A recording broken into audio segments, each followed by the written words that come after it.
अंतर्राष्ट्रीय कूटनीति से जुड़ी बड़ी खबर। प्रधानमंत्री नरेंद्र मोदी 13 से 18 जून तक फ्रांस और स्लोवाकिया के दौरे पर रहेंगे। इस दौरान G7 शिखर सम्मेलन में हिस्सा लेंगे और वैश्विक मंच पर भारत की आवाज बुलंद करेंगे। दौरे के दौरान मोदी की मुलाकात अमेरिकी राष्ट्रपति डोनाल्ड ट्रंप और फ्रांस के राष्ट्रपति इमैनुअल मैक्रों से भी होने वाली है। रक्षा, व्यापार, तकनीकी और वैश्विक सहयोग जैसे अहम मुद्दों पर महत्वपूर्ण चर्चा की उम्मीद है। माना जा रहा है यह दौरा भारत के अंतर्राष्ट्रीय संबंधों को नई मजबूती देगा।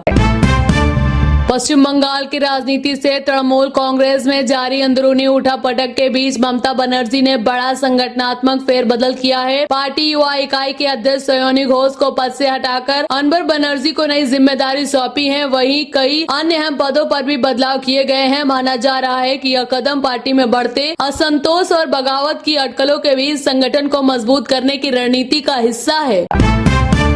राजधानी दिल्ली के मालवीय नगर होटल अग्निकांड मामले में एक बड़ा खुलासा सामने आया है। जांच एजेंसियों को शक है कि बांग्लादेशी नागरिकों के 100 को उनके देश भेजने की प्रक्रिया में फर्जीवाड़ा और वित्तीय अनियमितताएं हुई हैं। इस मामले में कई दस्तावेजों और लेन देन की जांच की जा रही है। वहीं होटल अग्निकांड में मौतों का आंकड़ा बढ़कर 23 पहुंच चुका है। पुलिस और संबंधित एजेंसियां पूरे मामले की गहन जाँच में जुटी है।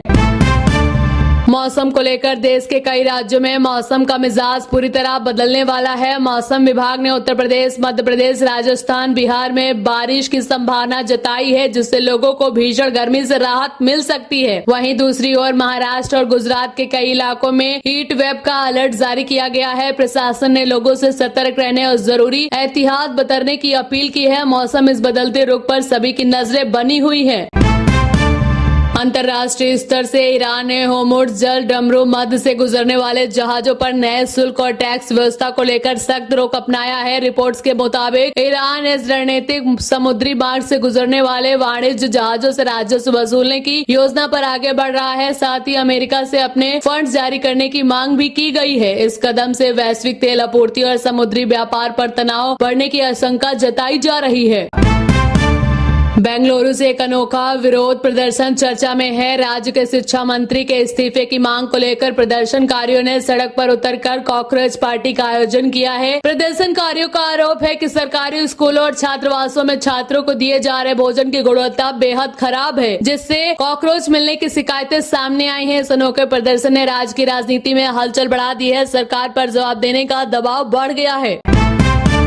प्रधानमंत्री नरेंद्र मोदी ने पिछले 12 वर्षों में देश की स्वास्थ्य व्यवस्था में हुए बदलाव को लेकर सरकार की उपलब्धियां गिनाई हैं। आयुष्मान भारत योजना को दुनिया की सबसे बड़ी हेल्थ इंश्योरेंस की स्कीम बताते हुए सरकार ने कहा, इस योजना से करोड़ों लोगों को मुफ्त और कैशलेस इलाज का लाभ मिला है। साथ ही देश भर में मेडिकल इंफ्रास्ट्रक्चर और अस्पतालों के विस्तार पर भी जोर दिया गया है। सरकार का दावा है कि स्वास्थ्य सेवाएं अब पहले से अधिक सुलभ और सशक्त हुई हैं।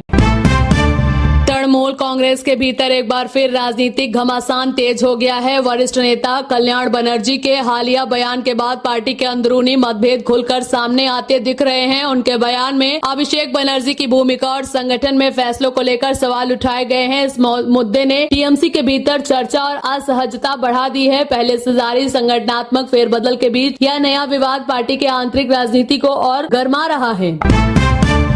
वाराणसी से मशहूर निशानेबाज और कोच जसपाल राणा के अंतिम संस्कार का आयोजन मणकणिका घाट पर पूरे राजकीय सम्मान के साथ किया गया। इस दौरान मुख्यमंत्री योगी आदित्यनाथ समेत कई गणमान्य लोग मौजूद रहे और श्रद्धांजलि अर्पित की। परिवार और खेल जगत के सदस्यों की मौजूदगी ने अंतिम विदाई दी। भारतीय शूटिंग में उनके योगदान को हमेशा याद किया जाएगा। खेल जगत में उन्हें एक दिग्गज के रूप में सम्मान दिया जाता रहेगा। बांग्लादेश से रिपोर्ट्स के अनुसार गाईबांधा जिले से प्रस्तावित भगवान राम की विशाल प्रतिमा परियोजना को फिलहाल रोक दिया गया है। बताया जा रहा है कि स्थानीय स्तर पर विरोध और कट्टरपंथी संगठनों के दबाव के चलते निर्माण कार्य को स्थगित करने का फैसला लिया गया है। इस घटना ने धार्मिक स्वतंत्रता और अल्पसंख्यक सुरक्षा को लेकर नई बहस छेड़ दी है। प्रशासन ने स्थिति को शांत बनाए रखने की बात कही है।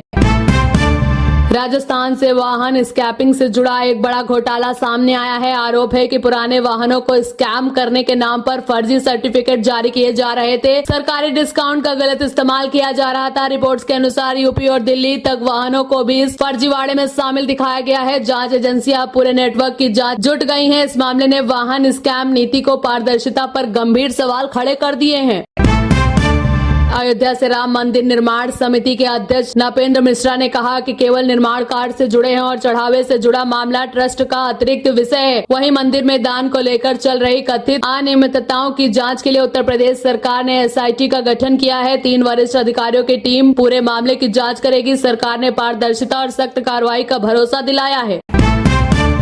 देहरादून स्थित भारतीय सैन्य अकादमी से ऐतिहासिक खबर सामने आई है। IMA की पासिंग आउट परेड में 515 जेंटलमैन कैंडिडेट भारतीय सेना का हिस्सा बने, जिसमें 9 महिलाएं कैंडिडेट भी शामिल रहीं। इस अवसर पर इसलिए भी खास रहा क्योंकि महिला कैंडिडेट ने पुरुष कैंडिडेट के साथ समान परीक्षण पूरा कर उपलब्धि हासिल की। परेड में अनुशासन, जोश और देशभक्ति का अद्भुत प्रदर्शन देखने को मिला। यह आयोजन भारतीय सेना में बढ़ती नारी शक्ति और समावेशिता का प्रतीक माना जा रहा है।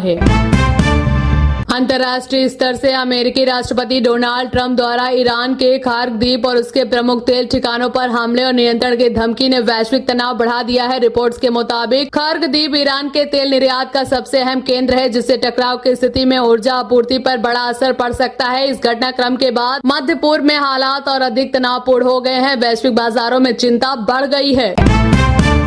अमृतसर से कांग्रेस जनता पार्टी के विरोध प्रदर्शन ने राजनीतिक हलचल बढ़ा दी है। प्रदर्शन का नेतृत्व कर रहे अभिजीत दिबके ने केंद्रीय शिक्षा मंत्री के इस्तीफे की मांग दोहराई है और कहा है छात्रों के हितों की अनदेखी नहीं की जा सकती। प्रदर्शन में युवाओं की भारी भागीदारी देखी गई है। आंदोलनकारियों ने सरकार पर शिक्षा व्यवस्था में सुधार और जवाबदेही तय करने का दबाव बढ़ा दिया है। पूरे देश में इस आंदोलन को लेकर चर्चा तेज हो गई है। इस वक्त देश और दुनिया के कई अहम अपडेट सामने आए हैं। प्रधानमंत्री नरेंद्र मोदी ने फ्रांस दौरे पर G7 शिखर सम्मेलन से जुड़ी गतिविधियां सुर्खियों में हैं। वहीं देश के अलग अलग राज्यों में मौसम बदलाव और बारिश का अलर्ट जारी किया गया है। इसके साथ ही राजनीतिक गलियारों में भी हलचल तेज है। कई राज्यों में संगठनात्मक बदलाव देखने को मिल रहे हैं। जबलपुर से केंद्रीय राज्य मंत्री जितिन प्रसाद ने शहर का दौरा किया और चल रहे विकास कार्यों, विशेषकर फ्लाईओवर परियोजना की प्रगति का जायजा लिया। इस दौरान उन्होंने अधिकारियों के साथ समीक्षा बैठक भी की और निर्माण कार्यों में तेजी लाने के निर्देश दिए। यह फ्लाईओवर परियोजना शहर की ट्रैफिक समस्या को कम करने के लिए बेहद अहम मानी जा रही है। सरकार का लक्ष्य है कि समयबद्ध तरीके से इस परियोजना को पूरा कर आम जनता को राहत दी जाए। वाराणसी और पूरे उत्तर प्रदेश के मौसम को लेकर बड़ी खबर सामने आई है। मौसम विभाग ने 22 जिलों में हीट वेव का अलर्ट जारी किया है, जहां तेज गर्म हवाएं लोगों को परेशान कर सकती हैं। दिन के समय तापमान सामान्य से काफी अधिक रहने की संभावना है, जिससे गर्मी का असर और बढ़ेगा। प्रशासन ने लोगों को दोपहर के समय बाहर निकलने से बचने और पर्याप्त पानी पीने की सलाह दी है। आने वाले दिनों में भी गर्मी से राहत की उम्मीद कम जताई जा रही है। पश्चिम बंगाल से बड़ी खबर। अभिषेक बनर्जी कथित फर्जी हस्ताक्षर मामले में एक अहम अपडेट सामने आया है। इस मामले की जांच के सिलसिले में संबंधित व्यक्ति को CID के सामने पेश होना पड़ा। जांच एजेंसी ने दस्तावेजों और सिग्नेचर से जुड़े तथ्यों की गहन पड़ताल शुरू कर दी है। मामले को लेकर राजनीतिक हलचल भी तेज हो गई है और विपक्ष ने सवाल उठाने शुरू कर दिए हैं। CID अब सभी पहलुओं की बारीकी से जाँच कर रही है। उत्तराखंड के देहरादून से विकास नगर में एक युवक की हत्या के बाद 2 गुटों के बीच भारी बवाल और तनाव की स्थिति पैदा हो गई है। हालात को काबू में रखने के लिए प्रशासन ने इलाके में इंटरनेट सेवाएं अस्थायी रूप से बंद कर दी हैं। पुलिस और सुरक्षा बलों की तैनाती बढ़ा दी गई है। मामले की जांच जारी है और स्थिति पर लगातार निगरानी रखी जा रही है। प्रशासन ने लोगों से शांति बनाए रखने की अपील की है। अम्फान राहत कोष में कथित घोटाले में आरोपों के मामले में तृणमूल कांग्रेस नेता अभिषेक बनर्जी के खिलाफ FIR दर्ज की गई है। आरोप है कि राहत राशि के वितरण में अनियमितताएं और वित्तीय गड़बड़ी हुई है। इस मामले के सामने आने के बाद राजनीतिक हलचल तेज हो गई है। विपक्ष ने सरकार पर गंभीर सवाल उठाए हैं, जबकि जांच एजेंसियां पूरे मामले की गहन पड़ताल में जुट गई हैं। बिहार के पाटिलपुत्र स्टेशन में हाल ही हुए बवाल के मामले ने पुलिस में सख्त कार्रवाई की है। इस घटना में 6 नामजद समेत करीब 500 लोगों के खिलाफ FIR दर्ज की गई है। पुलिस का कहना है कि उपद्रवियों की पहचान की जा रही और वीडियो फुटेज के आधार पर आगे की कार्रवाई की जाएगी। इलाके में सुरक्षा बढ़ा दी गई है और स्थिति पर नियंत्रण में बताई जा रही है। मध्य पूर्व से इजराइल डिफेंस फोर्सेस ने दावा किया है कि उसने हिजबुल्लाह की भूमिगत सुरंगों के छिपाए गए हथियारों का बड़ा जखीरा बरामद किया है। इनमें रॉकेट, गोला बारूद और अन्य सैन्य सामग्री शामिल बताई जा रही है। इस कार्रवाई के बाद क्षेत्र में सुरक्षा स्थिति और तनावपूर्ण हो गई है। IDF लगातार इन सुरंगों की तलाशी अभियान चल रहा है, जबकि हिजबुल्लाह की ओर से अभी कोई आधिकारिक प्रतिक्रिया नहीं आई है।